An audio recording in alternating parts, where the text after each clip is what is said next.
Pangulong Bongbong Marcos handang isailalim sa Witness Protection Program ang mag-asawang Diskaya. Kasama natin sa balita si Rajuman Chanel Salazar.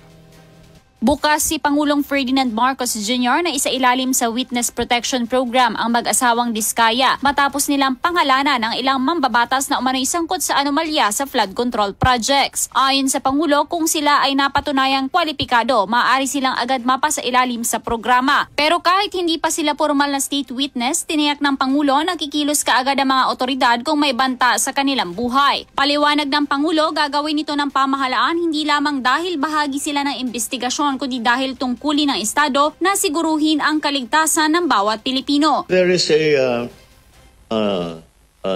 recognized threat.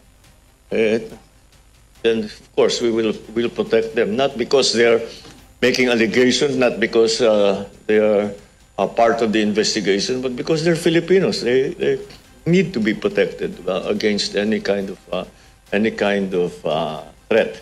Sisiguruhin din ng Pangulo na masusing susuriin ng bubuoing Independent Commission ang mga alegasyon ng mag-asawang Diskaya. Hindi pa anya ito matatawag na revelasyon, kundi alegasyon pa lamang dahil kailangan pa ng sapat na ebidensya. These are not revelations, they are allegations.